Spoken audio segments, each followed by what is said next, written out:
Përshëndetje i dashur dëgjues, jemi sot në studio me mua Prevezën dhe mjekun dermatolog Thanas Sillo. Do të flasim rreth çështjes se si ndikon make-upi në lëkurën e një femre, sidomos atyre adoleshente. Përshëndetje. Besoj e kuptuat se sot do të flasim për make-upin, vlerat dhe pasojat e tij. Shumë prej nesh vajzave imitojmë që të vogla mamat. Ju marrim këpucë, fustane, varse, pa haruar muskuqin sigurisht. Mezi presim të rritemi.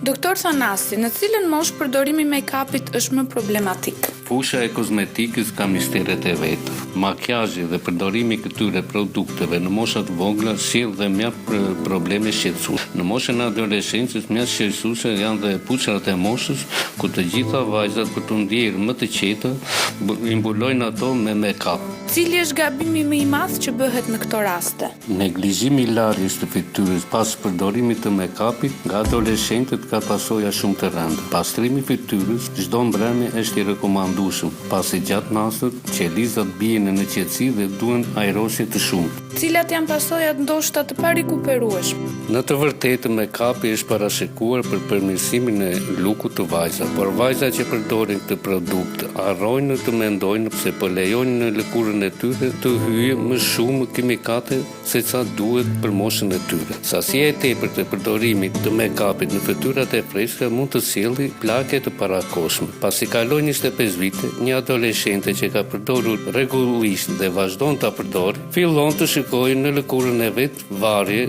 që tregon deri në 7 vjet moshë më të madhe.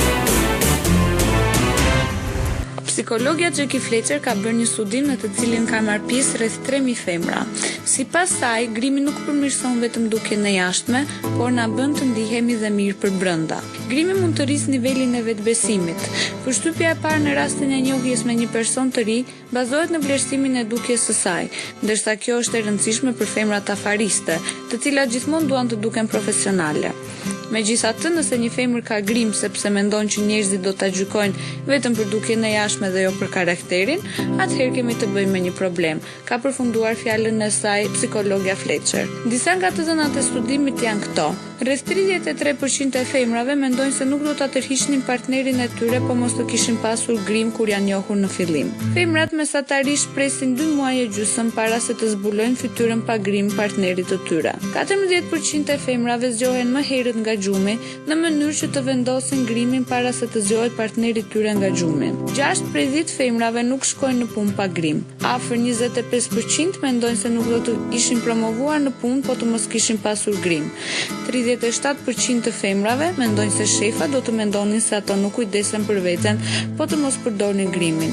Ja pra cila është fuqia e grimit. Por si e mendojnë përdorueset dhe jo përdorueset vënien e make-upit në fytyrë? Onelda Mitlari është 22 vjeç dhe hyn në kategorinë e atyre që nuk përdorin make-up shpesh. Mendojmë që tashmë pasi kam dëgjuar për rezultatet e tij jo të mira në lëkurë, por që në mbrëmje është i pashmangshëm, pasi vërtet të jep një pamje shumë herë më të këndshme. Ndërsa Silvi, po 22 vjeç, thotë se make-upin e ka të pandar. Atëherë përdor gjatë gjithë kohës, para dite, mbas dite, domethënë jam pjesë në ato njerëzit që janë pak e varur nga pjesa e make-upit, po mirë është që mos bësh kaq e varur. E dyta e përdor në ambiente të ndryshme, në mënyra të ndryshme, domethënë jo shumë e lyer mëngjese, është mëngjes edhe nuk ngjan bukur, pastaj darkë ndryshon, në ambiente shoqërore ndryshon, mbrëmje ndryshon, në festa gjëra të tilla, kështu. Për të parë se çfarë preferojnë shumica e vajzave të reja, kemi pyetur Lorin, make-up artiste në sallonit New Look. Lori, ju si make-up artist, si mendoni sa i rëndësishëm është make-upi në lukun e një femre?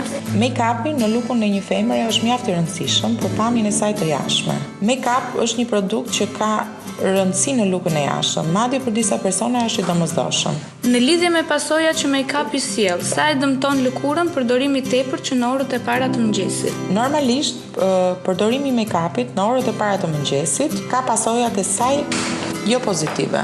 Pasi është i nevojshëm përdorimi në kohën e dur. Përparadite këshilloj qëndrimin e make-upit me faktor mbrojtës dhe jo shumë kompakt për lëkurën, që lëkura të ajrose. Si ndikojnë produktet jo cilësore mbi lëkurë? Përshpejtojnë plakjen e lëkurës apo jo?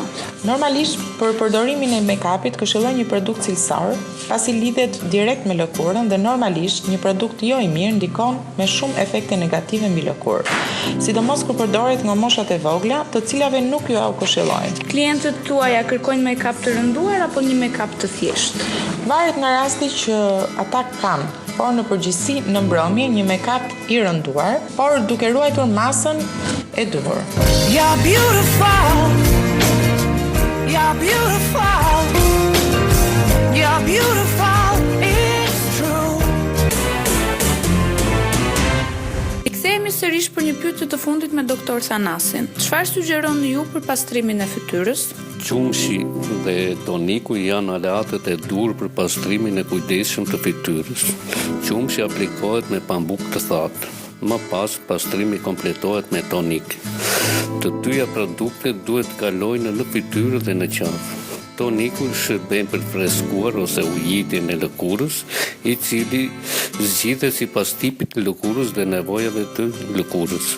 Për lëkurë me yndyrë janë gjithmonë tonike që kanë përmbajtje alkoolit të ulët, ndërsa për lëkurat e ndjeshme toniku është pa alkool fare. Veçanërisht për lëkurat delikate, toniku është me ujë trëndafili.